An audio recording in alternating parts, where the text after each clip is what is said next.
पुराण श्रृंखला के गरुड़ पुराण सत्र में और इसके द्वितीय सत्र में आप सभी का स्वागत है, अभिनंदन है।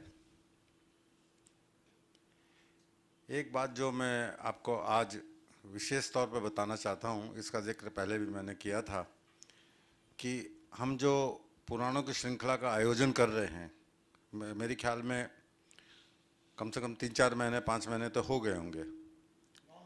9 महीने हो गए। हाँ, आज जन्मदिन शुरू हुआ, ये कह सकते हैं। तो यह मात्र आयोजन नहीं है, पुराण के प्रवचन जो हैं आजकल हमारे यहाँ से विलुप्त होते जा रहे हैं। हमको भगवत गीता के ऊपर प्रवचन मिल जाते हैं और जितने भी ये उपनिषद हैं उनके ऊपर प्रवचन प्राप्त होते हैं, किंतु पुराणों का प्रवचन बहुत दुर्लभ। और व्यक्तिगत तौर पर अगर कोई सुनना चाहे तो आपस में इसकी चर्चा हो सकती है। तो हमारा बहुत बड़ा सौभाग्य है कि हमको भाई जी के सौजन्य से जो है एक ऐसे वक्ता आज मिले हैं, श्री आकाश जी शर्मा, जिनसे हम इस पुराण श्रृंखला में पूरे पुराणों का पूरा विस्तार से तो अध्ययन नहीं कर पा रहे हैं, किंतु उसके ऊपर एक तरह का दृष्टिपात हो रहा है, किंतु उसका संक्षेप में हमें समझ में आ रहा है। यहाँ पर जितने भी लोग बैठे हुए हैं सब समृद्ध हैं, कोई ज्ञान से समृद्ध है, कोई धन से समृद्ध है, कोई श्रवण में समृद्ध है, कोई वार्ता में समृद्ध है, सब कोई न कोई क्षेत्र में समृद्धता है। किंतु एक बात यह है कि जो हमारी प्रतिबद्धता है पुराण के प्रति, उसमें पुराणों के ऊपर प्रवचन बहुत अधिक आवश्यक है और इसके अंदर रुचि तभी बन सकती है जबकि आपकी श्रद्धा इसके अंदर जागृत हो। तो आज एक संचालक के रूप में कार्यक्रम संचालन जो मैं कर रहा हूँ, उसके संचालक के रूप में मैं आपको कुछ ऐसी 1-2 बातें बताऊंगा जो कि अगर आप आज के वैज्ञानिक युग से इसका तालमेल बैठाएं या आप इसको जोड़ें तो आपको समझ में आ जाएगा कि नहीं, उस समय भी जो है वही बातें प्रचलित थीं या इससे अधिक ज्ञान हमारे पास में था। आप सब लोगों ने हनुमान चालीसा में पढ़ा होगा, जुग सहस्र योजन पर भानु, उसमें सूरज की पृथ्वी से दूरी बताई गई है। कुछ दिन पहले सुंदरकांड का पाठ मेरे तो दफ्तर में रोज होता है, तो एक शब्द मेरे सुनने में आया, मरुत 49। मरुत 49 का क्या अर्थ है? वायु जो है 49 प्रकार की होती है। अब यह नज़रिया जो है आज के वैज्ञानिक युग में कितने वैज्ञानिकों के पास है? अब 49 की गिनती क्या है? आप देखिए कि वायु जो है वो कितने प्रकार की है। वायु का 7 प्रकार बताए गए हैं। और यह बात मुझे जो है सुबोधानंद जी थे, वे मेरे घर पे कई बार आ चुके थे, अभी उनका देहांत हो गया है। उन्होंने बताया था कि वायु के 7 प्रकार हैं। एक तो प्रवह, परावह, परिवह और आवह, ये तो 4 इस तरह, जैसे परा ये सब लगा के वो बताते थे कौन कौन से इसमें जो है उपसर्ग लगे हुए हैं, वो सब भी बताते थे। उसके बाद संवह, उद्वह और विवह, इस तरह के 7। और हर एक वायु के प्रकार के 7-7 गण हैं। गण किस तरह, बहुत साधारण तौर पर अगर आपको बताऊंगा तो वो ये गण भी आपको समझ में आ जाएंगे। कोई भी स्थूल वस्तु या कोई भी जो है भौगोलिक वस्तु अगर होगी तो उसकी 4 दिशाएं निर्धारित की गई हैं, पूर्व, पश्चिम, उत्तर, दक्षिण। और फिर एक है इंद्रलोक, बगल में है अंतरिक्ष और उसके ऊपर ब्रह्मलोक। तो इस तरह से 7। तो हर एक जगह ये 7 गण होते हैं, एक एक के 7-7 गण। तो इस तरह 7-7 है 49 तरह की वायु हुई। तो सब जगह 7 प्रकार की वायु का विचरण होता है। हमारे शरीर के अंदर भी अगर आप देखेंगे कि 7 प्रकार का विचरण है वायु का। शरीर के अंदर पूरा अंतरिक्ष विद्यमान है। अंतरिक्ष से तात्पर्य है अंदर में जो हम देखते हैं, अंदर में जिसका ईक्षण होता है, तो बोला उसके अंदर भी 7 वायु घूमती रहती है। और जब हम देहांत के समय जो है एक प्राण वायु जो है उसका ऊपर हमारे मस्तिष्क से ऊपर निष्कासन होता है। पीछे में आकाश जी ने बताया भी था कि जब प्राण वायु होते हैं तो हमारे जो है ऊपर जो क्रिया की जाती है कपाल क्रिया, उसका क्या महत्व है। प्राण वहाँ अटके रहते हैं, कपाल क्रिया होती है तो वो प्राण वायु का विसर्जन होता है, तो उसके बाद में शरीर का विसर्जन किया जाता है। तो ये बात मैंने इसलिए बताई कि आप इन सब बातों के जरिए ये जानने का प्रयत्न करिए कि ये वैज्ञानिक दृष्टिकोण पहले भी थे। तो हमें अपने पुरानी संस्कृति, हमारी पुरानी मान्यताओं जो सदियों से चली आ रही हैं, कई काल से चले आ रहे हैं, हमको जो है उनके प्रति श्रद्धा भाव रखना पड़ेगा। हमें हमारे पूर्वजों के प्रति श्रद्धा भाव रखना पड़ेगा। वे पूर्वज जो कि आज प्रयाण कर चुके हैं और हम सोचते हैं पूर्वज चले गए, उनका क्या महत्व है। वो चले गए, शरीर मिट्टी में मिलना था मिल गया, किंतु नहीं, वे पूर्वज जो है वहाँ पर पितृलोक में भी रहते हैं और अभी पितृपक्ष चल रहा है, तो वे हमारे पूर्वज पितृलोक में बैठे हुए हैं। और यही नहीं, ब्रह्मा विष्णु महेश और जितने भी देवी देवता सब हैं वे सब हमारे पितर हैं। ये उनकी बताई हुई बात, क्योंकि उन्हीं से जन्मे हुए हैं। मनुष्य योनि का जन्म क्या है, आदि ब्रह्म से हुआ है, कोई ना कोई श्रृंखला में।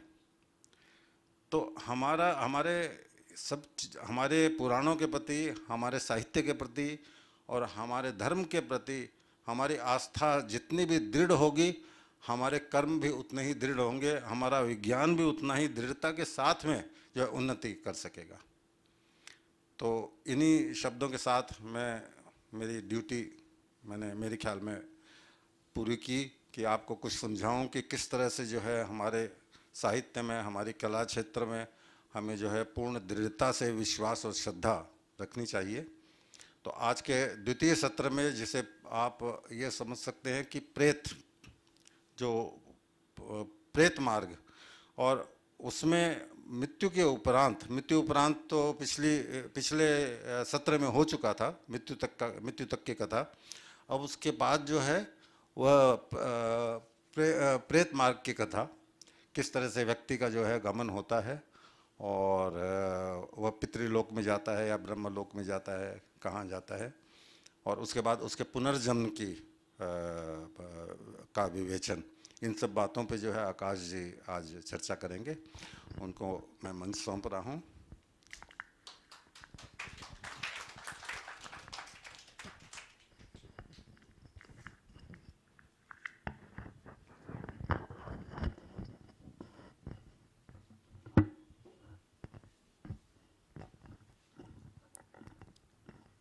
श्री गणेशाय नमः।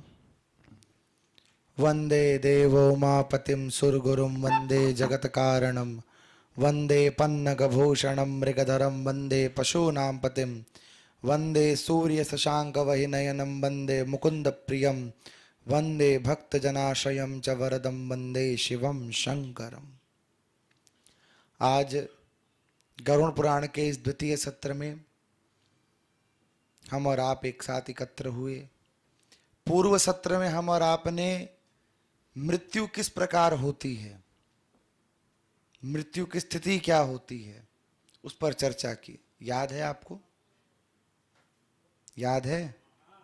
अरे बोलो तो, अब बोलते रहना पड़ेगा, नहीं बोलोगे तो नींद आ जाएगी। मृत्यु किस प्रकार होती है, हमने इस पर चर्चा की। फिर भी हम वापस आपको पुनर्जीवित करें आपके स्मृति के साथ कि हमारे शरीर में जितनी प्राणवायु है मृत्यु होते ही निकल जाती है। एक धनंजय नाम की प्राणवायु जो हमारे मस्तक पर अटकी रहती है, जब तक वो धनंजय नाम की प्राणवायु का विसर्जन नहीं होता तब तक शरीर की पूर्ण मृत्यु नहीं होती। यानी उसे या तो पुनर्जीवित किया जा सकता है या फिर उसकी स्थिति बदली जा सकती है, लेकिन उसकी मृत्यु नहीं मानी जा सकती। अब यहां पर एक प्रश्न आता है कि कई लोग अपने शरीर का दान कर देते हैं, उनकी कपाल क्रिया नहीं हुई, उनका किसी प्रकार का अंतिम संस्कार नहीं हुआ, तो ऐसी स्थिति में शास्त्र आज्ञा ये है कि उस व्यक्ति का निमित्त संस्कार किया जाए, यानी एक पुतला बना करके अंत्येष्टि का क्रम किया जाए। यूं ही शरीर को दान नहीं कर दो, एक निमित्त अंतिम संस्कार उसका होना चाहिए। सूतक कब लगेगा? मृत्यु तिथि को मानोगे या फिर दाग तिथि को मानोगे? कौन सी?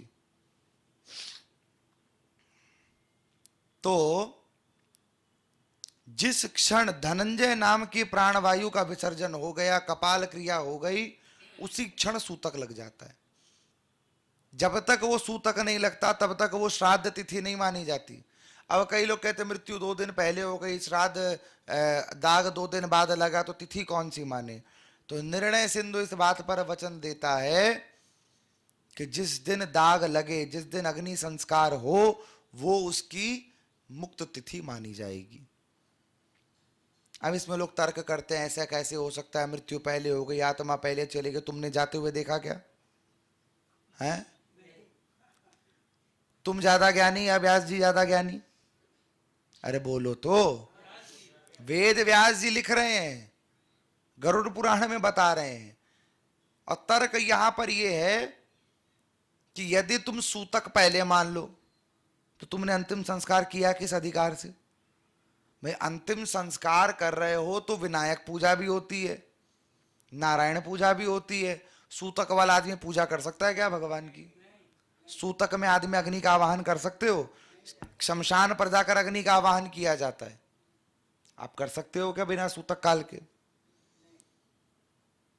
तीसरी बात, ये संस्कार 16 संस्कारों में एक संस्कार है, और संस्कार कभी सूतक काल में नहीं होते। इसीलिए जब तक अग्नि नहीं लग जाती, जब तक कपाल भेदन नहीं हो जाता, तब तक उसकी सूतक काल की मृत्यु नहीं मानी जाती। लिखा है वेद व्यास ने, गच्छ आवह धनंजय प्रेत कल्प निर्धारण तस्मात् तिथि गृहीत्वा च श्राद्धम वर्षम वर्षम भवेत। कि जिस समय धनंजय का गमन हो जाए, जिस समय व्यक्ति की पूर्ण मृत्यु मान ली जाए, ऐसी तिथि को ही श्राद्ध तिथि वर्ष वर्ष तक पालन करना चाहिए। अब ऐसा भी होता है कि कोई व्यक्ति ऊपर से कूद के मरा, सीधे कपाल ही फूट गया, सीधे ही कपाल फूट गया, पधार गया, हो सकता है ना? तो आप बोलोगे कपाल क्रिया हो गई, नहीं। कपाल क्रिया करने से पूर्व एक ब्रह्म रंध्र मंत्र पढ़ा जाता है, और किसी का कपाल यदि फूट भी गया हो तो उसके लिए कहा गया कि नारियल के सदृश जो कपाल है उसको किसी प्रकार भी मोली आदि से बांध करके पुनः उसका भेदन ब्रह्मरंध्र मंत्र से किया जाए तो ही उसका कपाल भेद माना जाएगा। यानी ऐसी डंडा लेके सर फोड़ देने से कपाल क्रिया नहीं हो जाती। बड़ी विस्तार से कपाल क्रिया पर चर्चा है गरुड़ पुराण में। तो श्राद्ध तिथि ग्राह्य कौन सी? जिस समय कपाल क्रिया हो जाए, जिस समय अग्नि कर्म हो जाए। अब यह प्रश्न आता है कि मृत्यु के बाद उस व्यक्ति का श्राद्ध करना है, श्राद्ध करने के लिए समय कौन सा? जैसे अभी श्राद्ध काल चल रहा है, आप पितरों का आवाहन कर रहे हो, तो किस समय भोजन कराना चाहिए? तो गरुड़ पुराण कहती है पितरों के निमित्त जब भी भोजन कराओ हमेशा कुतप काल में कराओ। कौन से काल में? कुतप काल में। वो कुतप काल क्या है? दोपहर 11 बजे से 1 बजे तक का समय। कई लोगों को हमने देखा सुबह 8:30 बजे पंडित जी को फोन करना चालू, अरे पंडित जी कहाँ रह गए, हमें भोजन करवाना है, ऑफिस भी जाना है, ये भी करना है। ऐसा लगता है मानो पितरों पर एहसान कर रहे हैं, जबकि पितरों को आदेश ही नहीं मिलता, आसन ही नहीं मिलता कुतप काल के बिना। कुतप काल का प्रवेश अभिजीत मुहूर्त से होता है, और ये नियम शुरू हुआ है भगवान श्री राम के जन्म से। अब राम जी कहां से आ गए इसमें? राम जी कहां से आ गए? तो मानस का यदि आप पाठ करो तो उसमें श्लोक आए, एक चौपाई आती है, नवमी तिथि मधुमास पुनीता शुक्ल पक्ष अभिजित हरि प्रीता, पढ़ा है ना आपने, अभिजीत हरि प्रीता। और हरि का प्रिय समय होने के कारण हम जब किसी पितर का आवाहन करते हैं तो सबसे पहले अर्यमा का आवाहन होता है, अर्यमा के संग उनके गणों का आवाहन होता है। सूर्य नारायण अपने मध्यान्ह स्थान पर विराजमान होते हैं। ऐसे समय पर जब हरि का प्रिय अभिजीत मुहूर्त प्रवेश करता है तो वो पितरों को आसन प्रदान करता है। उसके पूर्व पितर हवा में लटके रहते हैं, आसन नहीं है उनके पास। आसन मिलने के बाद वो भोजन ग्रहण करने योग्य होते हैं। उसमें भी उनके आगे 3 लाइनें हैं। पहली पंक्ति में सारे देवता खड़े हैं, दूसरी पंक्ति में सारे गंधर्व और यक्ष आदि खड़े हैं, तीसरी पंक्ति में रुद्र आदि गण खड़े हैं, चौथी पंक्ति में आपके पितृ खड़े हैं। जो आप भोजन प्रदान करोगे वो हमेशा पहले पंक्ति को जाएगा, जो बचेगा दूसरी को मिलेगा, फिर जो बचेगा तीसरी को, फिर इतना सा मिलेगा आपके पितरों को। इतना सा मिलता है, इतना सा। आप थाली भर के खिलाते हो तो इतना मिलता है पितरों को, और फिर 1 वर्ष का इंतजार करना पड़ता है। इसका समाधान क्या है भाई? हम चाहते हैं हमारे पितरों को पूरी थाली मिले, हमारे पितरों को पूरी थाली जो भी हमने प्रदान किया। तो उसका समाधान है तस्मात् स्वधा स्मरण मात्रेण शीघ्रम पित्रम तर्पयति, कि ऐसे समय पर स्वधा माता का यदि ध्यान कर लिया जाए तो वो समस्त अर्पण की हुई वस्तु आपके पितरों को सीधे प्राप्त होती है। स्वधा माता का ध्यान कैसे करोगे? जो भी थाली आप निकालो, मंत्र आदि आते हो तो मंत्र पढ़ो, संकल्प करो, पंचग्रास करो, गौग्रास करो। उसके बाद जब पूर्व संकल्प अनुसारेण आदि मंत्रों का उच्चारण करके सब कुछ जब कर लो, थाली का स्पर्श करो, और स्पर्श कर कर 3 बार कहो कव्य स्वधा स्वधा स्वधा। बोलो, फिर बोलो, फिर बोलो। हव्य प्राप्यति देवता, कव्य पितृ प्राप्यति। नहीं, ये बोलना नहीं, हम बता रहे हैं। हव्य जो है, हविष्य जो है वो देवताओं को मिलता है, और कव्य जो है वो पितरों को मिलता है। तो कव्य के संग जब माता स्वधा का 3 बार ध्यान कर लो तो माता स्वधा का ये वचन है कि मैं पितरों को आपके सीधे तृप्त कर देती हूं। जैसे देवताओं के आवाहन में तस्मात् देवता स्मरणम स्वाहा करते हो ना, अग्नि कर्म करते हो, अमुक देवताय नमः स्वाहा बोलो। तो देवताओं का स्मरण जब करो तो मृगी मुद्रा, ये मुद्रा देख पा रहे हो आप, इस मुद्रा को कहते हैं मृगी मुद्रा। इस प्रकार हाथ में आपने समिधा ली और इस प्रकार छोड़ी, तो यह है मृगी मुद्रा। और पितरों का जब आप ध्यान करते हो तो गौ मुद्रा, ये गौ मुद्रा है। ये 2 मुद्रा गौ मुद्रा।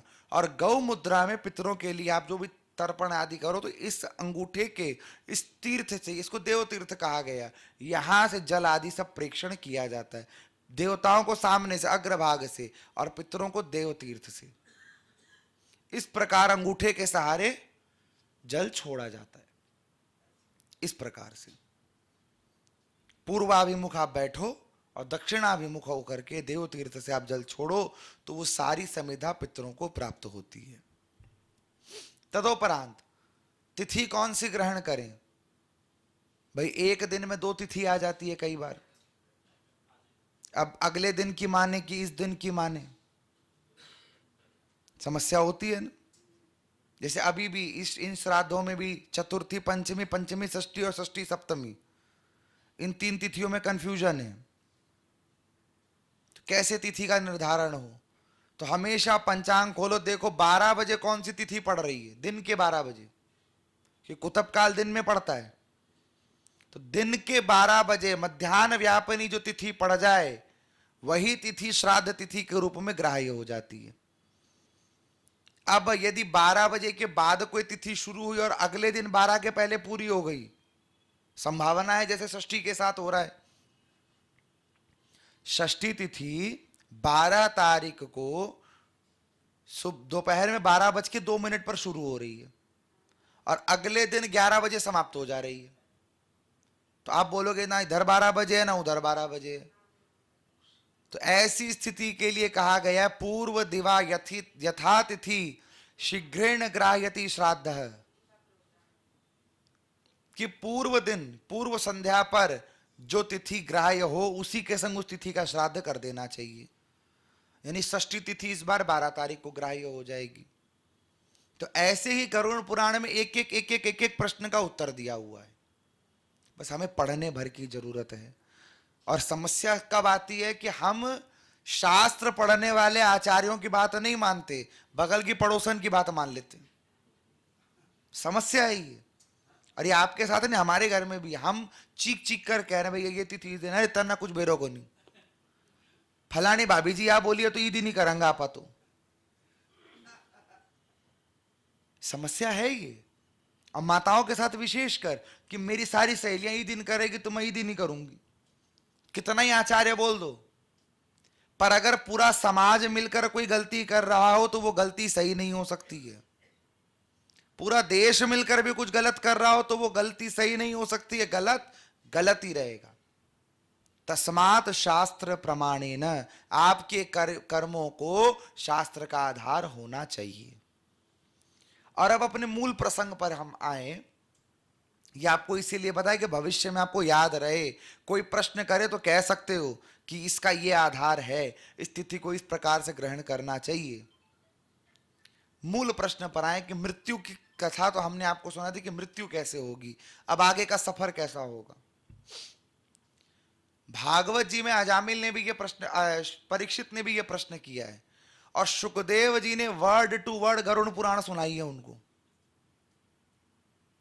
Word to word Garuda Purana सुना दी। गरुड़ पुराण आजकल कोई सुनना नहीं चाहता, ये तो हम और आप पागल बैठे, लोग मरने के बाद सुनते, हम लोग जीते जी सुन रहे हैं, और वो भी एक दिन नहीं 2-2 दिन सुन रहे हैं, और वो भी पितृपक्ष में सुन रहे हैं। हरि की लीला हरि जाने वो क्या कराना चाह रहे हैं। तो मृत्यु के बाद जैसे ही हमारा शरीर छूट जाता है, दक्षिण दिशा में यमलोक ले जाते हैं। 100 योजन की लंबी भूमि है वो। कितनी? 100 योजन। कभी रेतीली भूमि, कहीं तपती भूमि, कहीं पर कंकड़ पत्थर लगे हैं, कहीं तलवार सी धार है, कहीं अग्नि के शोले जल रहे हैं।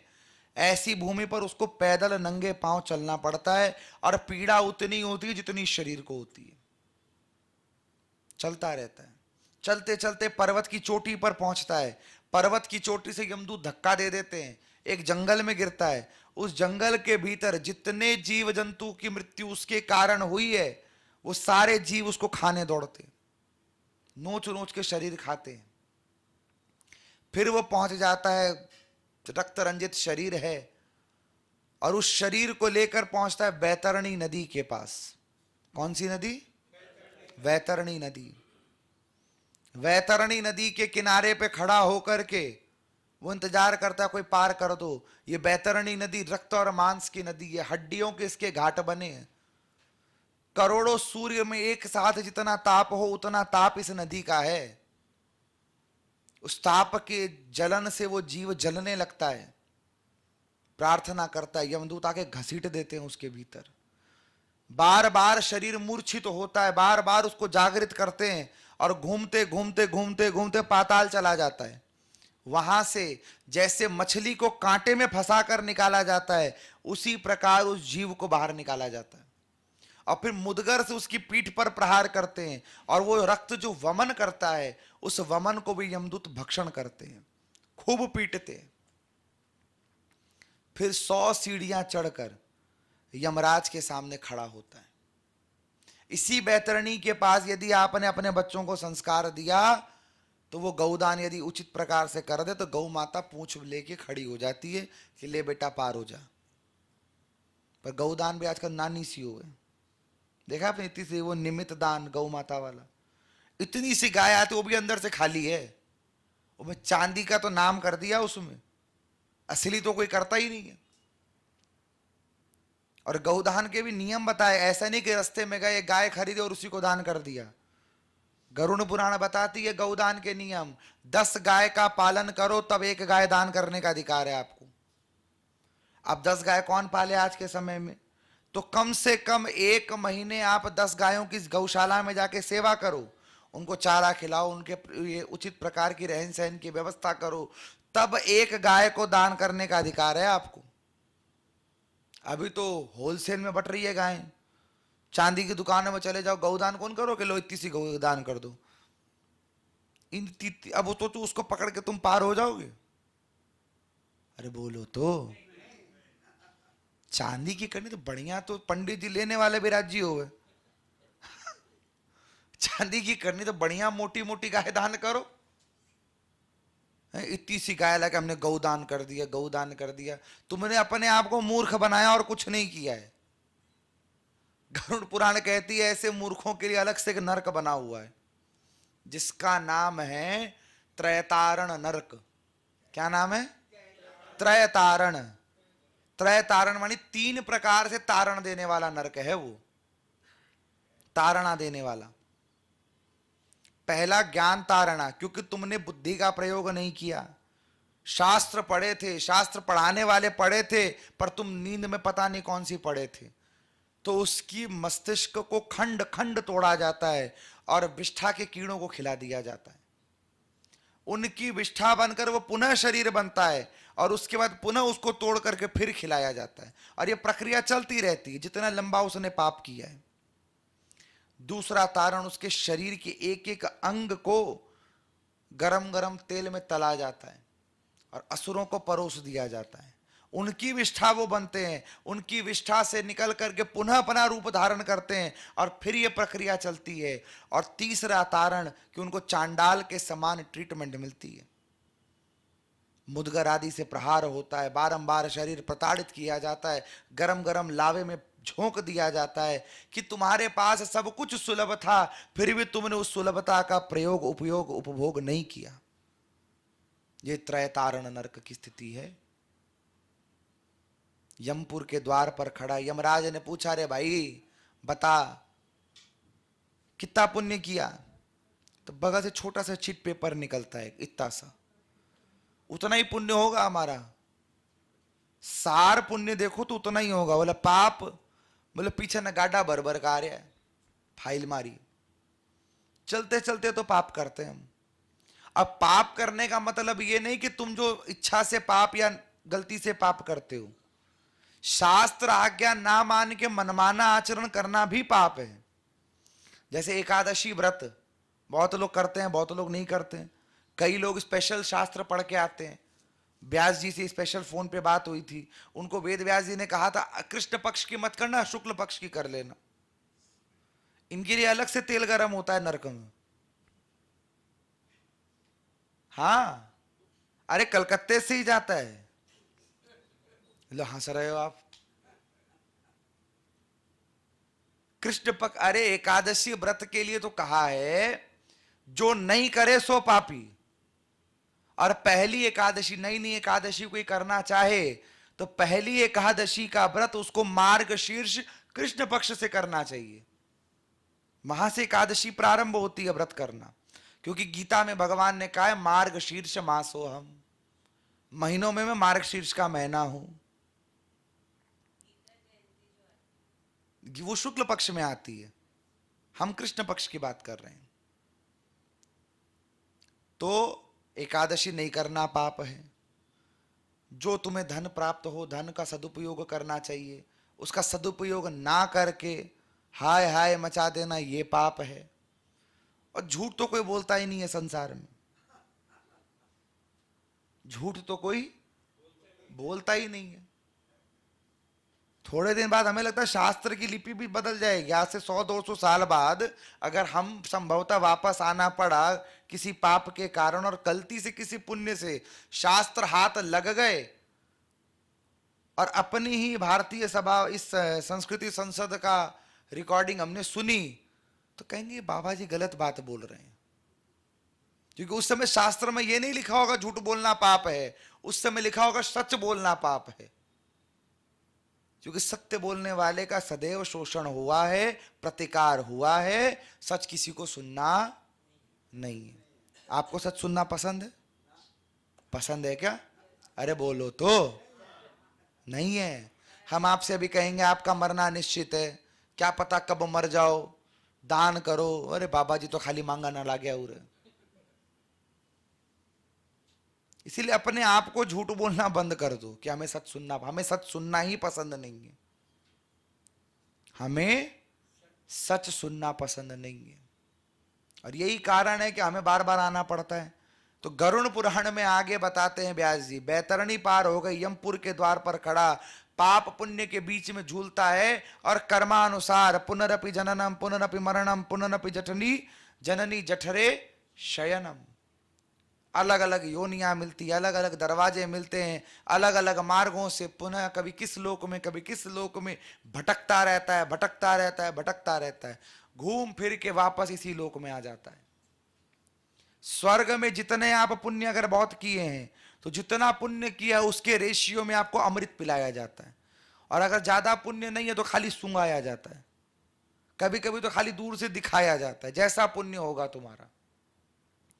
सबसे ज्यादा दुखी स्वर्गलोक में रहने वाले जीव हैं, क्योंकि उन्हें पता है जिस दिन पुण्य का स्टॉक खत्म हो जाएगा धक्के मारकर निकाल देंगे। और सबसे ज्यादा सुखी नरक में रहने वाला जीव है, पता है जिस दिन पाप का भोग पूरा हो जाएगा यहां से निकाल दिया जाएगा। यानी सुख और दुख की स्थिति भविष्य की एक सुखद आशा या दुखद आशा में छिपा हुआ है। आशा में ही तो जीवन जी रहे हो ना। शेयर मार्केट में लॉस हो रहा है, हो रहा है, हो रहा है, अब मार्केट उठेगा, अब मार्केट उठेगा, अब मार्केट उठेगा, यही तो होता है। हर्षद मेहता का नाम सबने ही सुना होगा। बेचारे ने कहा था जब जेब में हो मनी तो क्या करेगा शनि, शनि देव बिगड़ गए। फिर बेचारा ऐसा बिगड़ा कि आज तक बिगड़ा हुआ ही है। देखा ना आपने, हम ये नहीं कह रहे ग्रह ने खराब कर दिया, व्यक्ति का अभिमान उसका सर्वनाश का कारण बनता है। सब कुछ करो अभिमान मत करो। भगवान को तो भूख लगती है अभिमान की, भगवान तो खोजते अभिमानियों को हैं, उनके संग प्रभु को आनंद आता है कि पहले उसका अभिमान चरम पर पहुंचा देंगे और फिर ऐसा तोड़ेंगे जैसा कोई तोड़ नहीं सकता। इंद्र का अभिमान तोड़ा था भगवान ने, पहले जगत में पूज्य बना दिया, कुछ नहीं कहा, और जब अभिमान चरम पर पहुंचा तो गोवर्धन धारण कर लिया, और फिर ऐसा तोड़ा कि आज तक सुधरा हुआ है, आज तक सुधरा हुआ है इंद्र। देवराज इंद्र तो इंतजार कर रहे हैं कब कलयुग खत्म हो तो हमें गिरिराज धरण की शरणागति मिले और हम गोवर्धन में जाकर विराजमान हो जाएं, जतिपुरा में विराजमान हो जाएं और गोविंद माधव के गुण गाएं। इंद्र की आशा है भागवत जी में। ये गोविंद नाम जो हम कहते हैं प्रभु को, गोविंद कहते हो ना ठाकुर जी को, ये गोविंद नाम देवराज इंद्र ने दिया है प्रभु को। इतने अभिमान की भूख है। तो जीव जो है अलग अलग योनियों में भटकता रहता है और फिर माता के गर्भ में आता है। माता के गर्भ में भी सुख नहीं है। 83 नरक ऊपर है, 84वां नरक माता का गर्भ है। उल्टा लटका हुआ है जीव, लिविंग स्किन है, माता कुछ भी खा रही है, शिशु पर जा रहा है प्लेसेंटा के माध्यम से, तड़पता रहता है, कलबलाता रहता है गर्भ के भीतर, रोज प्रार्थना करता है प्रभु से, प्रभु निकाल दो, अब की बार ठीक से रहूंगा। प्रभु बोले पिछली बार भी यही बोला था, पिछली बार भी अगर उस समय ठीक से रहता तो फिर नहीं आता। तो कहा प्रभु देखो जैसे ही मैं बाहर जाऊंगा आपकी माया पकड़ लेगी, कोई माता जी बनेगा, कोई पिताजी बनेगा, कोई भैया जी बनेगा, कोई दादा बनेगा, कोई नाना बनेगा, कोई नानी बनेगी, कोई चाची बनेगी, हम पगला बन जाएंगे। तो प्रभु से पूछा कि रास्ता क्या है, रास्ता बताओ कैसे बचे तुम्हारी माया से। तो प्रभु ने कहा देखो गर्भ से निकलते तुम गर्भ के भीतर की ये बातें भूल जाओगे, लेकिन तुम्हारे पुण्य काल जब जागृत होंगे, तुम्हारे पुण्यों का जब उदय होगा तो भारतीय संस्कृति संसद में गरुड़ पुराण का आयोजन होगा। उस समय व्यास जी तुमको ये सारी पीड़ा याद दिला देंगे। अगर उस समय सुधर गए, उस समय बच गए तो पुनः यहां नहीं आना पड़ेगा, वरना welcome back to pavilion, most welcome. हम मजाक नहीं कर रहे, बड़े सीरियस नोट पर कह रहे हैं। आपको और हमको ये बात अगर बार बार याद दिलाई जा रही है, दैट मीन्स कि हमारा इंतजार माता के गर्भ में नहीं, अपितु गर्भ स्तुति जिनकी होती है, जो गर्भातीत हैं, जो अनंता अनंत शेष शाही भगवान नारायण हैं, उनके भवन में इंतजार हो रहा है हमारा कि याद कर ले, अंतिम समय सुधार ले और मेरे लोक को आ जा, तेरा इंतजार तो मैं कर रहा हूं। पर हम कसम खा चुके हैं कि हम नहीं सुधरेंगे। ये एक तरह का शमशान संन्यास है। कथा में बैठना, शमशान में जब कोई व्यक्ति जाता है ना, वो बड़ा चिंतन में चला जाता है, उससे बड़ा इंटेलेक्ट कोई हो नहीं सकता। उसको ये लगता है कि दुनिया में क्या रखा है। शमशान में जाकर कहीं किसी ने पढ़ लिया, मंजिल तो तेरी यही थी, बस जिंदगी लगा दी यहां आते आते। वो इंटेलेक्ट हो जाता है, एनलाइटेंड हो जाता है कि अरे सब कुछ तो बेकार है, अंतिम तो यही होना है, क्या पड़ा है दुनिया में, और बाहर आते ये फोन चालू हो जाएगा। किसी किसी आजकल तो माया का प्रवेश शमशान में भी है। शमशान के भीतर उधर अग्नि जल रही, उधर हाँ हाँ माल पहुंचा दो, हम शाम तक पहुंच जाएंगे। इधर पूरा मटेरियल पहुंच गया ठाकुर के दरबार में, और वो माल पहुंचाने की बात करता है। व्यक्ति क्षण भर के लिए भी नहीं सोचना चाहता कि हमारे साथ भी यही होना है, और कभी भी होना है। कोई फिक्स टाइम नहीं है, कोई ग्रेस पीरियड नहीं है, लेकिन याद नहीं करना चाहता। इसीलिए गरुड़ पुराण सुननी चाहिए, पढ़नी चाहिए कि क्या गति होने वाली है। तुम मस्त रहो जिंदगी में, पर जिंदगी में मस्त रहते रहते गरुड़ भगवान को याद रखो कि अंतिम समय तो कम से कम सुधर जाए। अब अंतिम समय सुधरेगा कैसे? माता का गर्भ है, माता के गर्भ में पीड़ा हो रही है, 9 मास तक तड़पता रहता है, फिर प्रवाह वायु के माध्यम से वो बाहर निकलता है, और उस प्रवाह वायु के माध्यम से जब बाहर आता है तो रुदन करते हुए आता है कि प्रभु भीतर तो तुम्हारा चिंतन था, बाहर अब माया ने पकड़ लिया, ना बोल सकता है, ना समझा सकता है, ना समझ सकता है। नादान शिशु बनकर पुनः संसार में आ गया। और ये केवल इस मनुष्य शरीर के लिए नहीं, हर शरीर के लिए, चाहे वो हाथी बने, कीड़ा बने, जो बने, बनने को कुछ भी बन सकते हो। क्या पता, आपको याद है पिछले जन्म में मगरमच्छ थे? याद है? आपको याद है पिछले जन्म में ऊंट भी बने थे? आपको याद है आप पिछले जन्म में चीटा भी बने थे? बोलो तो। नहीं ना। अरे चीटा बने होगे, पक्का बने होगे, हम कह रहे हैं हम, और आप पक्का चीटा रहे होंगे, और गलती से कहीं किसी संत महात्मा की कथा के प्रसादी खा ली होगी। आपने कम खाई थी तो श्रोता बने, हमने ज्यादा खा ली तो वक्ता बने हुए। बने तो चीटा ही थे, ये गारंटीड है। बने चीटा ही थे। इसीलिए चीटिंग करके ठाकुर जी से कह चुके हैं कि भैया अब जो दे दिया सो दे दिया, आखिरी दरवाजा तुम्हारा होना चाहिए। भाव रखना होगा, बिना भाव के भगवान नहीं आते। तो गरुड़ पुराण में आगे जीव की ये तो गति बता दी सारी कि जीव कैसे गया। अब उन 13 दिनों की चर्चा करते हैं। 13 दिनों में जो पिंडदान आप करते हो, उस प्रेत को नवीन शरीर प्राप्त होता है। वो नवीन शरीर या तो भोग शरीर होगा या ताड़ना शरीर होगा।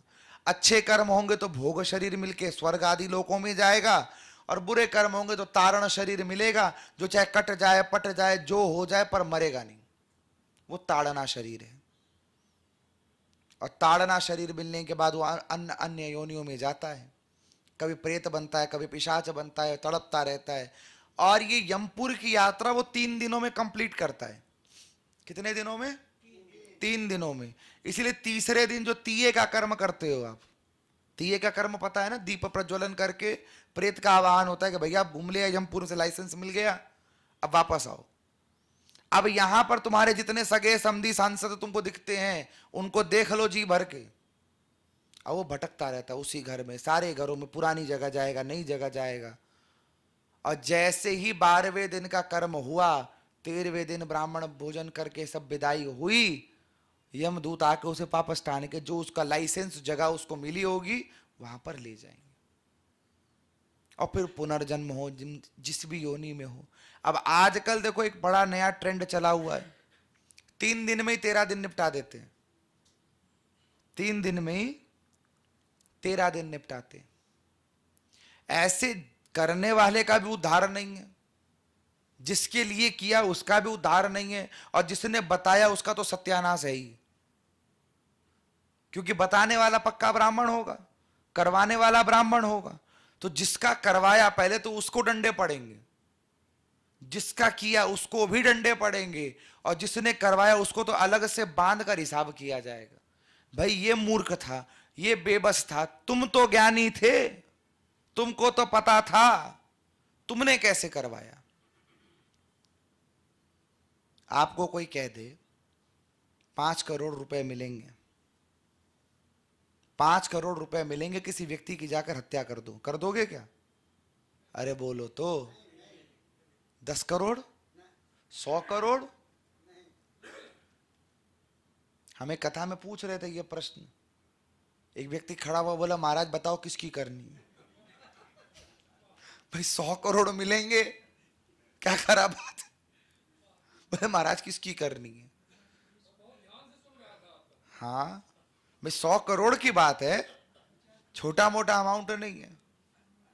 तो हमने बताया उसको किसकी हत्या करनी, बोले 6 लोगों की हत्या करनी है। आपको भी बता रहा है, आपको जानना है किसकी हत्या करनी है? काम, क्रोध, लोभ, मोह, मत्सर और मद, इन 6 लोगों की हत्या कर दो, 100 करोड़ के नहीं अनंत अनंत कोटि के व्यक्ति बन जाओगे। और होगा नहीं, क्योंकि हम करना ही नहीं चाहते, पहले ही सरेंडर हो जाते, प्रभु होगा नहीं हमसे। ऐसे होता है क्या? काम तुमसे छूटेगा नहीं, क्रोध किए बिना खाना पचेगा नहीं, मोह हमसे छूटता नहीं है, मद तो हमें है ही नहीं, मत्सर क्या होता है पता ही नहीं, और मोह तो सबको होता है। 6 के बंधन में बंधे रहोगे तो 84 का चक्कर लगेगा। इसीलिए बारंबार कहा है भज गोविंदम भज गोविंदम, गोविंदम भज मूढ़ मते। लेकिन कोई समझना नहीं चाहता। गरुड़ पुराण चेताती है कि अगर इससे भी तुम सावधान नहीं हुए, 13 दिनों का काम 3 दिन में नहीं होता, पहले तो ये जान लो। और हम तो कहते जिसके लिए 3 दिन का काम हुआ पहले उसकी हिस्ट्री निकालो, कितना बड़ा पातकी रहा होगा, कितना तड़पाया होगा उसने अपने घर वालों को कि उसकी मृत्यु के बाद उसके घर वाले उसको 13 दिन नहीं दे पाए। धिक्कार है ऐसे आदमी के जीवन पर कि मृत्यु के बाद उसको 13 दिन नहीं दे पा रहे हैं और अपने आप को सनातनी कहते हैं। उसके बाद जो उसकी यात्रा शुरू होती है वो यात्रा है 11 महीनों, 11.5 महीनों की। उन 11.5 महीनों में वो भूख प्यास से तड़पता हुआ 5 महीने निकालता है। 6ठे महीने में उसको भोजन मिलता है जिसका नाम है छमाई। क्या है? जो पहले ही आजकल लोग कर देते हैं कि कौन 6 महीने इंतजार करे। तो पहले का विधान इसीलिए बनाया कि आपके घर में जब तक छमाई नहीं होगी तब तक कोई शुभ कर्म, कोई श्राद्ध कर्म नहीं होगा। 6 महीने कौन इंतजार करे? 13 ही दिन कर दिए। और नियम से 6ठे मास में होनी चाहिए। और फिर होती है 11.5 महीने की बड़सोदी, जब उसको अपना स्थान मिल जाता है। और उसके बाद के 15 दिनों में वह व्यक्ति अपने नवीन शरीर की यात्रा पूरी करता है। वो नए शरीर में प्रवेश कर जाता है जिसका नाम है प्रथम पावर्ण श्राद्ध। क्या नाम है उसका? ये श्राद्ध कर्म पहला जब उसका होता है तो उसको नवीन शरीर मिल जाता है। अब बात यह आ गई, ये शरीर छूटा, अगला शरीर मिल गया, तो श्राद्ध में कौन से पितर को खिलाया? ये हमारा शरीर छूटा, हम किसी और शरीर में चले गए तो पितृ कहां से आए? तो ये हमेशा याद रखो, शरीर हमेशा 2 प्रकार का है। एक स्थूल शरीर जो दिख रहा है, एक सूक्ष्म शरीर। जैसे एक बीज के भीतर पूरा जंगल छिपा हुआ है, छिपा हुआ है कि नहीं? एक बीज से एक वृक्ष हुआ, वृक्ष में अनेक फल, अनेक फल में अनेक बीज, अनेक बीजों से अनेक वृक्ष, यूं ही तो पूरा जंगल बना। मूल में क्या है? एक बीज ही तो है, उसी के भीतर तो पूरा, अगर वो एक बीज नहीं पड़ता तो पूरा जंगल नहीं बनता। जैसे ही शरीर में आए ये बीज आरोपित हुआ, बीज से एक वृक्ष बना और कर्म अनुकूल होकर तुम्हारे शरीर के भिन्न भिन्न रोम प्रकट हो गए। स्थूल शरीर बना, सूक्ष्म शरीर बना, शरीर ने जो स्वरूप धारण किया वो पितृ बना, आत्मा मुक्त होकर दूसरे शरीर में चली गई। कौन चली गई? आत्मा चली गई। शरीर सूक्ष्मता को प्राप्त हो गया, शरीर सूक्ष्मता से प्राप्त करके आत्मा के तेज से प्रकाशित हो गया। अब वो अपने पूर्व शरीर से भी जुड़ा है, नवीन शरीर से भी जुड़ा है, क्योंकि आत्मा तो दोनों की एक ही है। आत्मा तो वही है, आत्मा कोई क्रिएट तो कर नहीं सकता। जैसे सूर्य के प्रकाश से पृथ्वी भी आलोकित है और चंद्रमा भी आलोकित है, पर एक समय में सूर्य और चंद्रमा को देखना संभव नहीं है, उसी प्रकार से शरीर छूटने के बाद में सूर्य के रूप में आत्मा नवीन शरीर धारण करती है और चंद्रमा के रूप में वो सूक्ष्म शरीर में प्रवेश कर जाती है। एक ही तेज से दोनों आलोकित रहते हैं। जब आप पितरों का श्राद्ध करोगे तो रात्रि में पितर आना शुरू करते हैं चंद्रलोक के रास्ते। इसीलिए कई घरों में रात को दीप प्रज्वलन करते हैं। एक रात पूर्व दीप गेट के बाहर प्रज्वलित करते हैं कि पितर हमारे घर पर आए, और अगले दिन वो सूर्य लोक के रास्ते जाते हैं। इसीलिए सूर्योदय से सूर्यास्त के बीच में श्राद्ध करने का नियम बताया गया। आसन मिलता है कुतप काल में, आसन उठता है तितप काल में, और त्रावण काल के अंदर में जो त्राण काल आता है उसमें वो गमन कर जाते हैं। इस समय यदि श्राद्ध हो गया तो वो खूब आशीर्वाद देते हैं, क्योंकि उनकी तड़प आप नहीं समझ सकते हो। पितृ योनि कोई बहुत बढ़िया योनि नहीं कि हमारे पितरजी हो गए, हमारे पितरजी हो गए, गीत गाते हो। बहुत बढ़िया योनि नहीं है कोई पितृ। उल्टे लटके हैं अंधेरी पेड़ के ऊपर में, उल्टा पेड़ है ब्रह्मांड में, उस पेड़ के एक छिद्र में अंधेर गुफा के अंदर उल्टे लटके हुए हैं। इसीलिए कहते हैं पितरों के लिए दीप दान करो, ताकि वहां पर जहां वो उल्टे लटके कुछ रोशनी हो सके। ना पानी मिलता है ना भोजन मिलता है। जो आप जल दान करते हो पितरों के लिए पैंडे पर, इस गौ मुद्रा में, गौ मुद्रा यानी जब आप पितरों को जल दो तो हृदय से पैरेलल रखो घंटी को। अगर ये हमारे पानी की घंटी या लोटा है तो इस प्रकार से दो कि आप ये जल इस प्रकार वहां डालो। नीचे की 3 उंगलियों का स्पर्श वर्जित है पितरों के कार्य में। इन 2 उंगलियों से आप कलश को पकड़ो और हृदय के पास से वहां पर जल अर्पित करो, तो वो जल आपके पितरों को प्राप्त होता है। सूर्य को जल जब दो तो इन 2 उंगलियों को हटा देते हैं और इस प्रकार से कलश मस्तक के ऊपर धारण करके अर्घ दी जाती है कि धारा में सूर्य दिखने चाहिए। मनमाना आचरण है। सूर्य देवता वहां है, जल दे रहे हैं यहां। बाबा भी सोचे देवकी ने, हाँ, अरे अर्घ देने का मतलब जब सूर्य वहां है धारा में दिखने चाहिए। और पितरों के लिए भाव है कि पितृ हमारे कलश के सदृश विराजमान होते हैं और हमारे अंतर हृदय में विराजमान हैं, तो हृदय की धारणा से धारण करके जलधारा के माध्यम से उनको तृप्त किया जाए।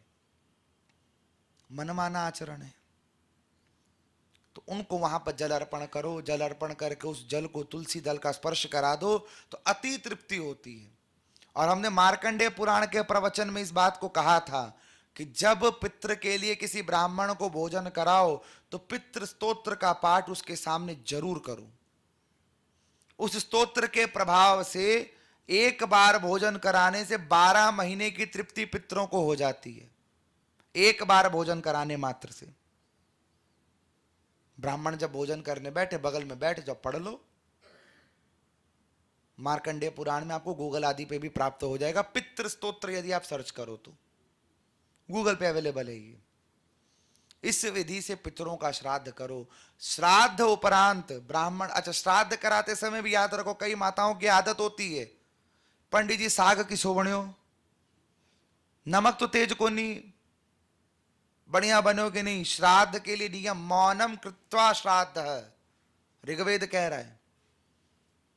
जब भी श्राद्ध का भोजन ब्राह्मण को कराओ तो मौन होकर कराओ, पूछो मत। पंडित जी कुछ कहे अपने मुख से तो उनको दे दो, तुम चलाकर मत पूछो। जितना मौन रहोगे पितरों को उतना प्राप्त होगा, क्योंकि शब्द उच्चारण करते ही पितर चले जाते हैं। शब्द उच्चारण करते ही पितर चले जाते हैं।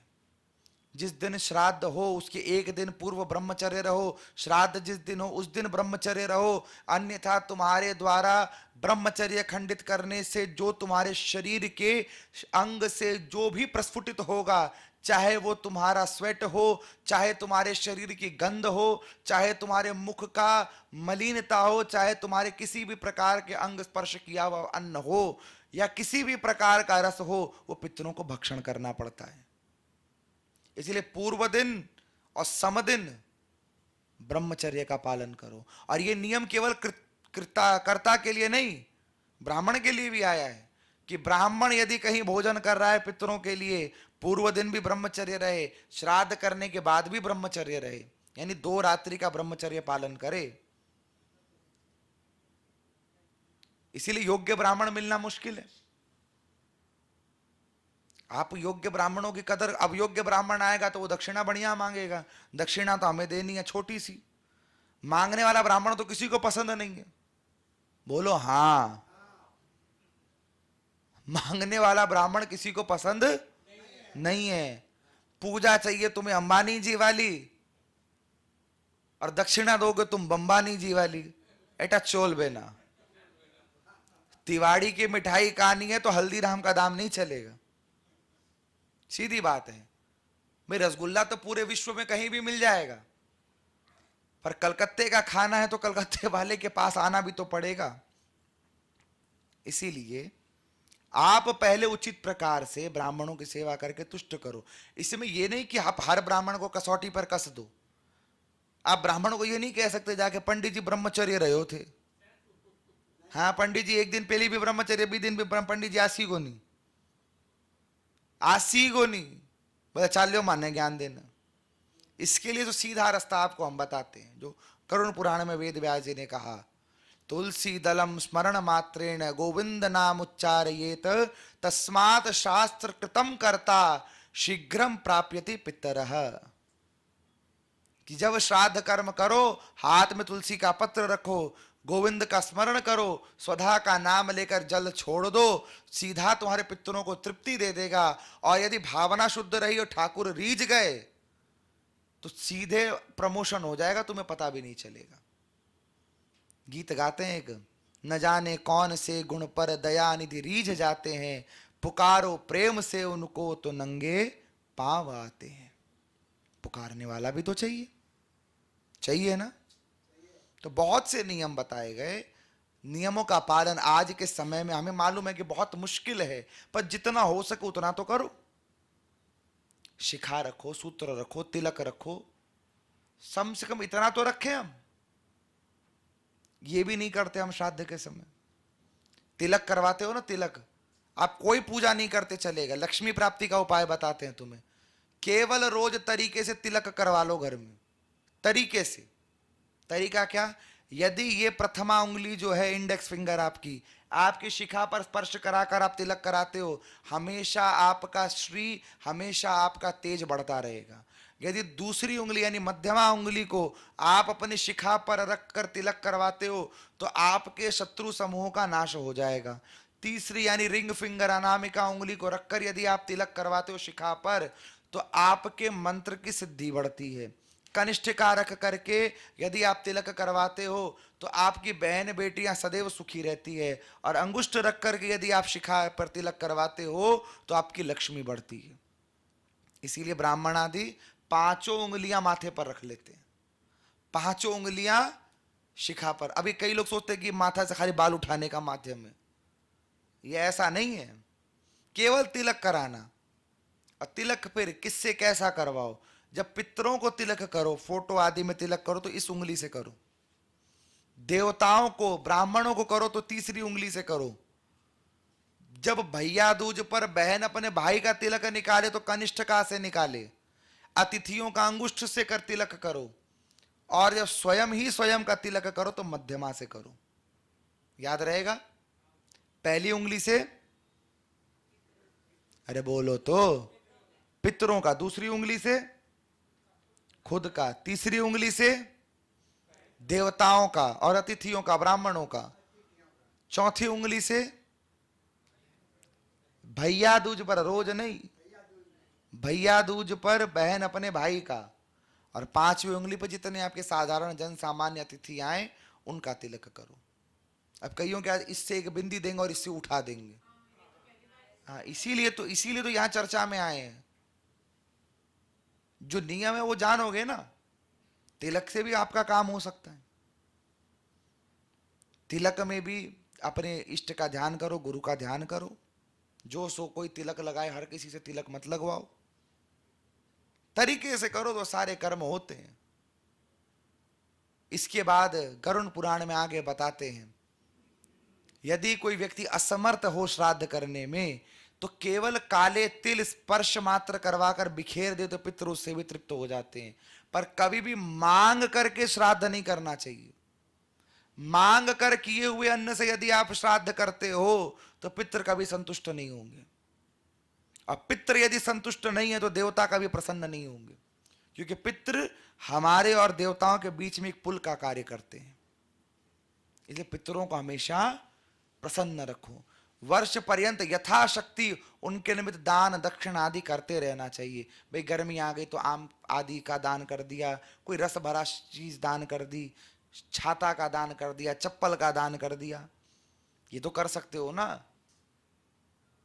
उसके बाद ठंड का समय है तो गर्म वस्त्र दान कर दिए, वर्षा ऋतु में छतरी दान कर दी, जैसी आपकी संभावना बने। और हर पूजा कर्म में, हर बड़े अनुष्ठान में आप सर्वप्रथम पितरों के निमित्त कुछ दान धर्म अलग करो, उसके बाद कर्म में प्रवृत्त हो तो पितृ के प्रसन्न होने से आपका हर कार्य मंगल हो जाता है।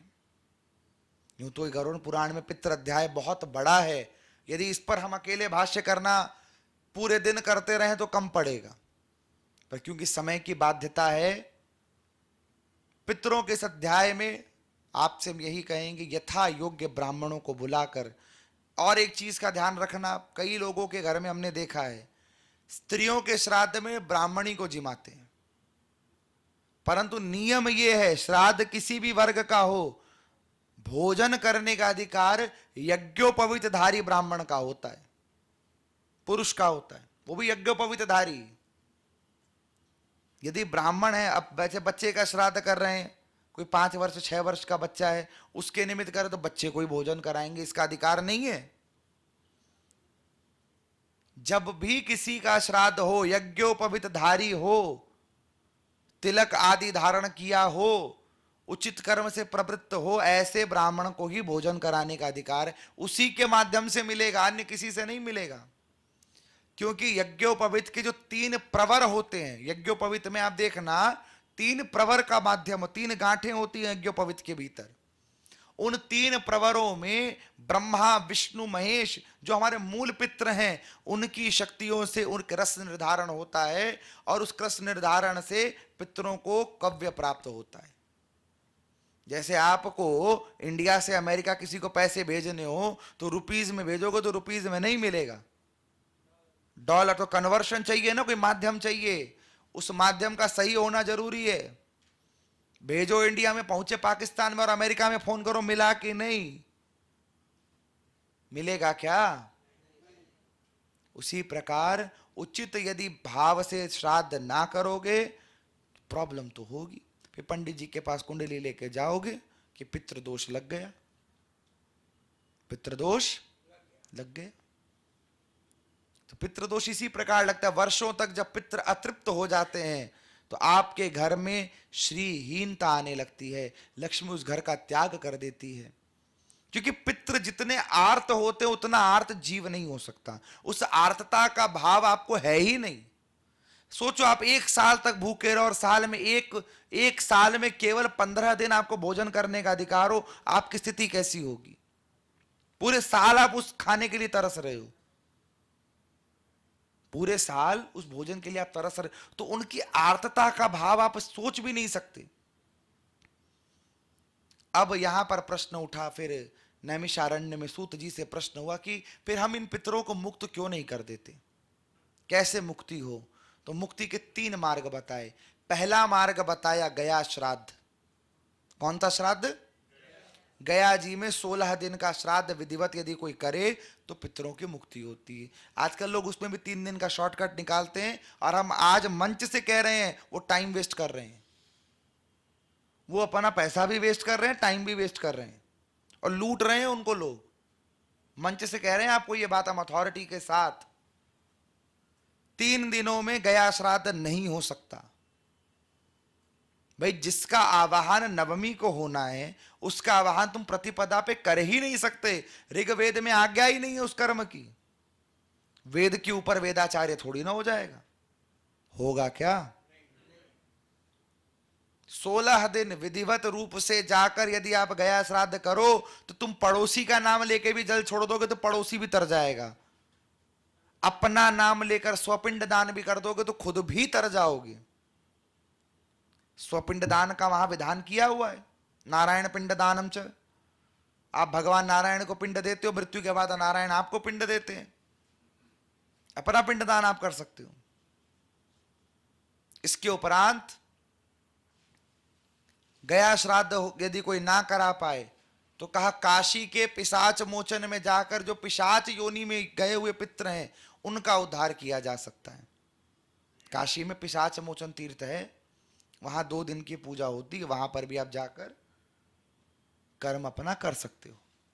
और तीसरा बोले जिसके पास कोई साधन नहीं हो वो चुपचाप जाकर श्रीमद् भागवत कथा के अनुष्ठान में प्रवृत्त हो जाए, चाहे श्रोता बने, चाहे वो यजमान बने, चाहे किसी भी रूप में जाए। यदि भागवत जी का स्पर्श हो जाए तो अच्छे अच्छे गलत से गलत योनि में गए हुए पितर की भी मुक्ति हो जाती है।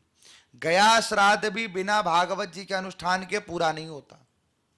गया जी भी अगर आप कराने जाओगे तो या तो सुनते हुए भागवत जाओ या आकर सुननी पड़ेगी।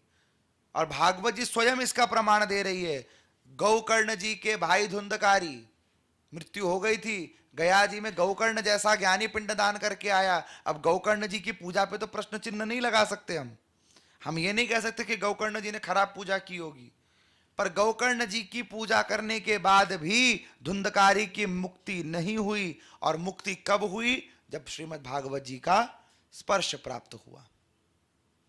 विष्णु पुराण में कहते हैं यत्र यत्र भवेत पुण्यम शास्त्रम भागवतम कलौ तत्र तत्र सदेवाहम भवामि त्रिदेशे सह यत्र यत्र चतुर्वक्त्र श्रीमद् भागवतम भवेत गच्छामि तत्र तत्राहम गौयर्था सुतवत्सला। भगवान नारायण कह रहे हैं विष्णु पुराण में, जहां जहां भागवत जी की कथा का स्पर्श होता है वहां वहां मैं नारायण सब देवताओं के साथ उसी प्रकार चला जाता हूं जैसे बछड़े के पीछे पीछे गाय चली जाती है। इससे सरल रास्ता कोई होगा? अरे बोलो तो नहीं ना। लेकिन फिर भी हम नहीं जुड़ पाते उस कथा से भी। कथा में जाना मात्र पर्याप्त नहीं है, तन से जाना, फिर मन से जाना, फिर उसको अपनाना, 3 काम करने पड़ते हैं। श्रवण, मनन, निधिध्यासन।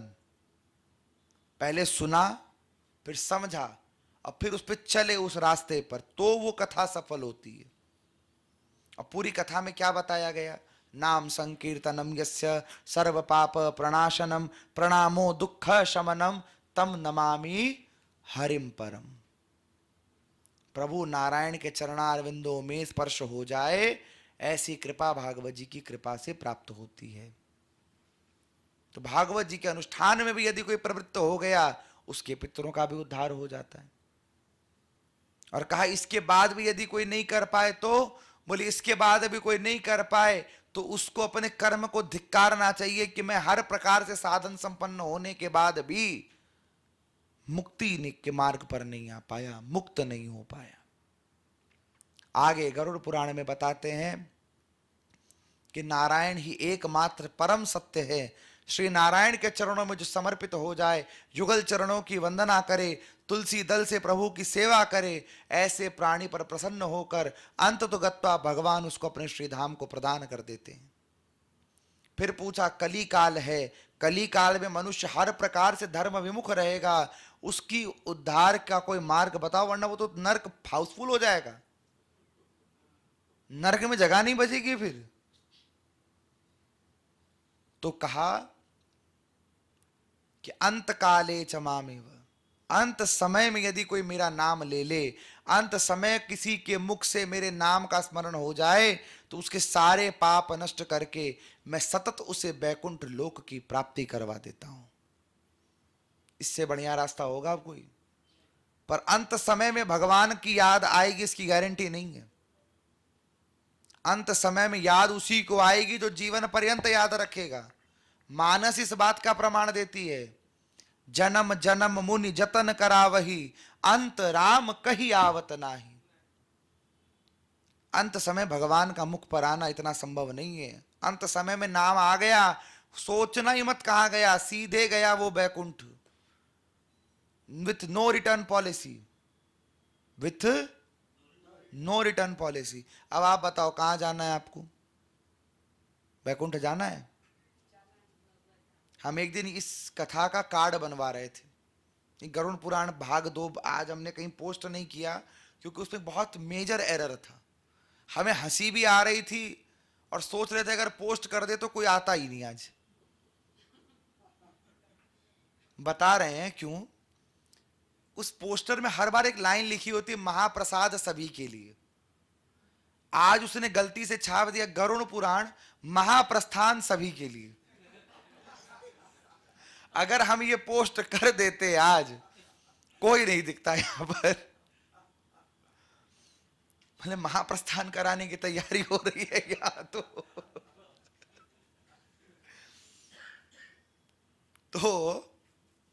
अंत काल में भगवान आए, इसके लिए प्रार्थना। मेरे संग 2 लाइन गुनगुनाओ, मिलकर गाओ। इतना तो करना स्वामी, बोलो आगे आता है ना आपको? जब प्राण तन से निकले, इतना तो करना स्वामी।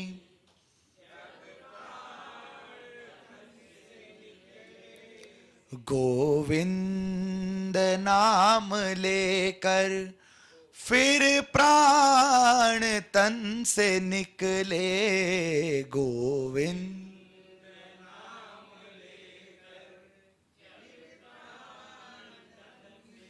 और भक्त की स्थिति क्या है? श्री यमुना जी का तट हो, बोलो यमुना का वंशीवट हो, मेरा सावरा निकट हो,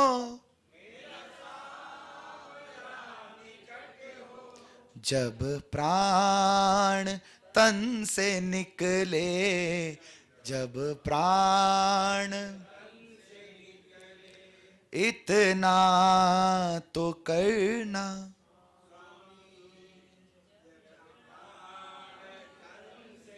ये प्रार्थना रोज करो भगवान से कि प्रभु जब प्राण निकले तो तुम्हारा नाम हो, और जीवन पर्यंत इतना नाम गालो, इतना नाम गालो कि ठाकुर जी की स्टेशनरी का स्टॉक खत्म हो जाए।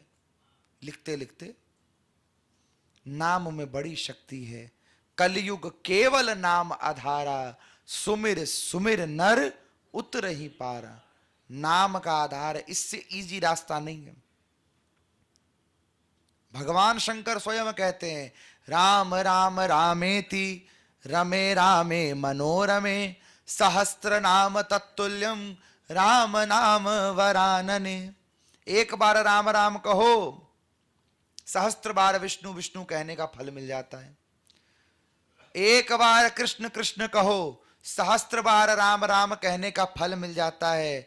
और कोटि कोटि कोटि बार कृष्ण कृष्ण कहो तो एक बार श्री राधा कहने का फल प्राप्त हो जाता है। तो प्रेम से बोलो श्री राधे, जोर से बोलो, और बोलो, फिर बोलो, बोलते रहो।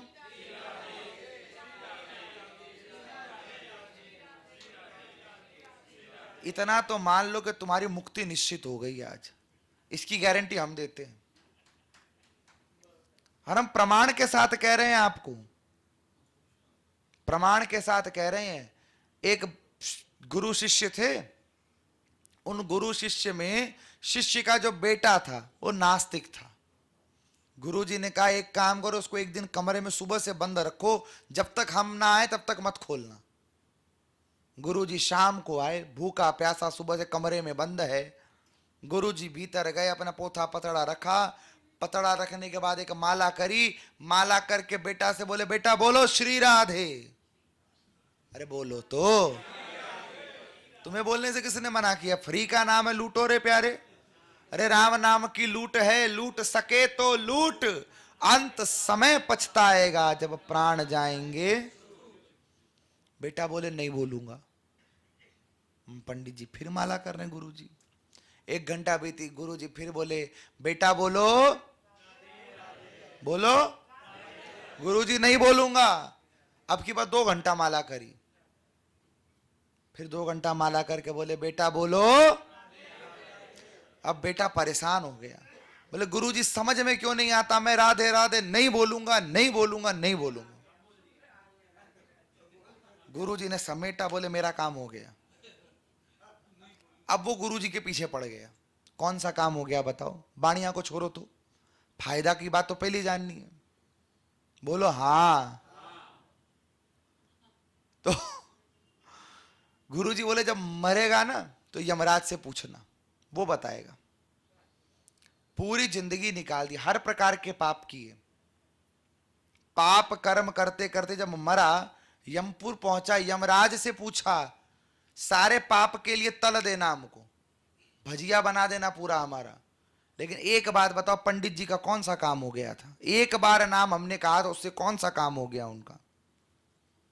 यमराज ने पूरे वेद खंगाल लिए, पूरा पोथा खंगाल लिया। वेदों ने लिख दिया नेति नेति माने ना इति, इसका अंत नहीं है। बोले पालकी मंगाओ, खुद उसमें कहार बनो, जिसको पता है उसके पास ले चलो। ले गए देवराज इंद्र के पास।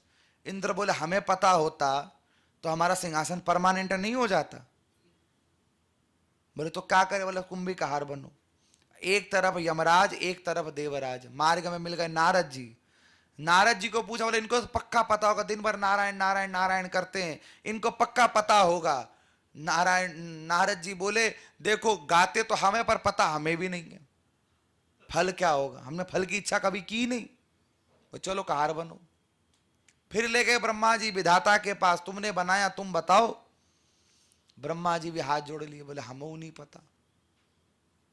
बोले तो क्या करे? बोले महादेव के पास चलो। कैलाश पर्वत पर अद्भुत दृश्य है। महादेव कैलाश की चोटी पर पद्मासन लगाए बैठे, और नेत्र खोल के जो ही देखा सामने से एक पालकी आ रही है। पालकी के कहार हैं स्वयं धर्मराज, स्वयं देवराज, स्वयं देव ऋषि और स्वयं विधाता ब्रह्मा।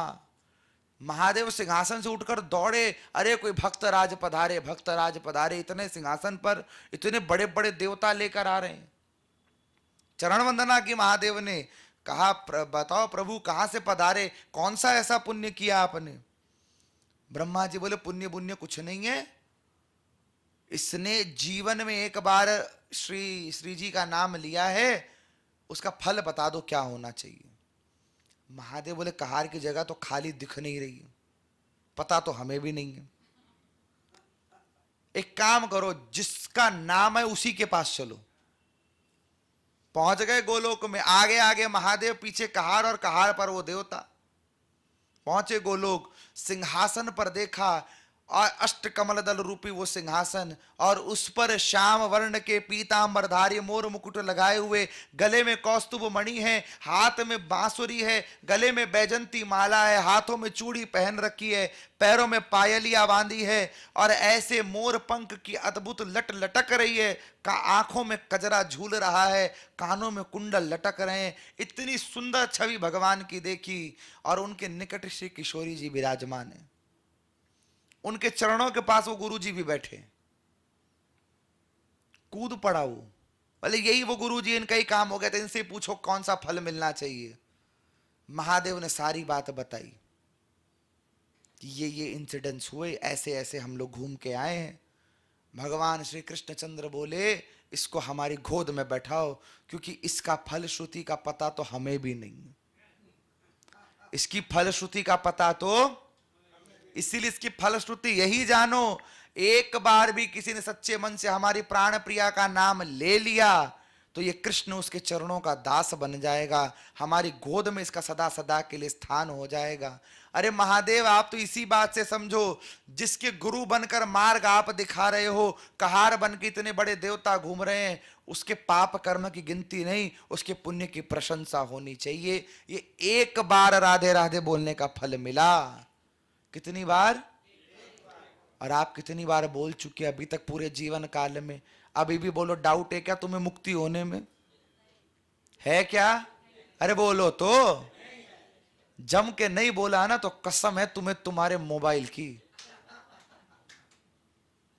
और हमारी कसम लगती है प्यारे। हमने पहले भी सावधान किया, मोबाइल खराब हो जाए, टूट जाए, खो जाए तो हमारा नाम बदनाम मत करना। मुक्ति होगी ना? बोलो हाँ, जोर से बोलो, प्रेम से बोलो, श्री राधे, जोर से बोलो।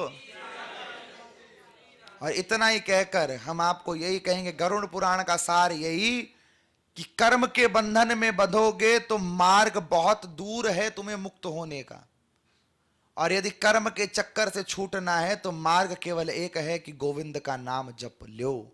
एकमात्र गोविंद नाम सारेण मुक्तिम गरजति गरजति मानव। मुक्ति गरज गरज कर उसकी प्रशंसा करती है जो मेरे ठाकुर श्री गोविंद का नाम लेता है, जो नारायण के चरणों का आश्रय लेता है, जो श्री हरि के नाम को गुनगुनाता है। ऐसे प्राणियों की मुक्ति दासी बन जाती है और स्वयं नारायण के दूत उसे ठाकुर के धाम पर ले जाते हैं। इति श्री गरुड़ पुराणम संपूर्णम। अगले सत्र में पद्म पुराण पर चर्चा होगी। और आप सभी को हमारे अनुमान से कार्ड मिल गया होगा, भागवत जी का मिला ना? जिसे नहीं मिला वो गेट पर रखा है, आप ले सकते हो। सबका स्वागत है, सबका अभिनंदन है। परसों से यानी 12 तारीख से सत्संग भवन के प्रांगण में श्रीमद् भागवत जी की पावन कथा आयोजित हो रही है। आप सभी सपरिवार इष्ट मित्रों के साथ उस कथा में सादर आमंत्रित हैं। और नहीं आए ना, नहीं आए ना, अरे हमें बोलने तो दो। नहीं आए ना तुम्हारे पुण्य की गणना तुम कर, कितने कमजोर है पुण्य। हम कसम उसम दे के बंधन में नहीं डालेंगे तुम्हें, जबरदस्ती नहीं आना। प्रेम हो ठाकुर से, कथा थोड़ी बहुत हम अगर अच्छी बोल लेते हो तो सुनने आ जाना। बाकी भारत आजाद देश है, कथा में आना नहीं आना आपकी फंडामेंटल राइट है। किसी के पिताजी की ताकत नहीं कि जबरदस्ती कथा सुना दे आपको। All are welcome. अगला सत्र पद्म पुराण पर होगा। कहां से पूछे? हाँ बोलिए।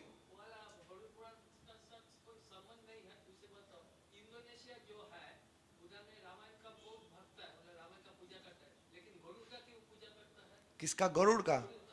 गरुड़ का पूजा इसीलिए करते हैं कि जब रावण ने नागपाश में श्री राम और लक्ष्मण को बांध दिया था तो गरुड़ ने आकर उनके नागपाश को दूर किया था, तो धन्यवाद ज्ञापित करने के लिए गरुड़ की वहां पूजा होती है।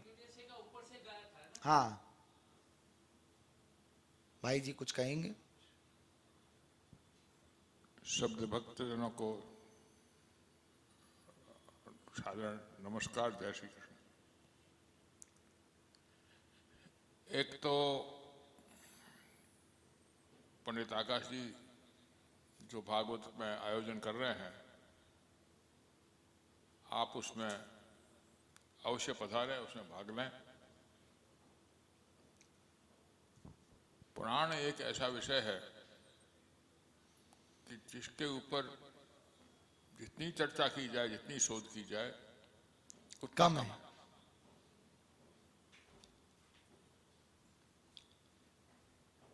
और बहुत से विद्वानों से मैंने ये बात सुनी, बंगाल में भी पुराण के ऊपर जो शोध कार्य जितना होना चाहिए, वेदों के ऊपर तो आजकल शोध कार्य कुछ हो रहा है, गीता पर भी होता है, लेकिन पुराणों के ऊपर शोध कार्य कम हो रहा है। तो इसलिए संसद के अंदर ये चर्चा हमने आरंभ की। अब आगे अभी तो ये चर्चा चलेगी, लेकिन इसमें आप लोगों की कुछ और भी रुचि हो, कुछ और जिज्ञासा हो या और कोई सजेशन हो तो जरूर बताइएगा। पुराणों के ऊपर शोध कार्य की बहुत आवश्यकता है और हम समाज के लोग ही अगर नहीं करेंगे, इस तरफ ध्यान नहीं देंगे, तो फिर बात तो जहाँ है वहीं की वहीं रह जाएगी। क्योंकि यह अध्ययन गोष्ठी और जिसके अंदर प्राण चर्चा है, यह केवल मनोविनोद की या एक समय काटने की चीज जगह नहीं है भाई। इससे हमको कुछ लाभ होना चाहिए और इसलिए पुराणों के ऊपर एक आवृत्ति नहीं, कितनी आवृत्तियां होनी चाहिए और शायद आगे जाकर के, अभी तो हमने केवल परिचय पाया है। अगर आप लोग ठीक समझेंगे तो पूरा पुराण की कथा भी हम कराने की चेष्टा करेंगे। बहुत बहुत धन्यवाद। आप लोग पधार करके बहुत उत्साहवर्धन कर रहे हैं, इसी प्रकार करते रहें और कृपया प्रसाद देकर के ही घर पधारें। धन्यवाद।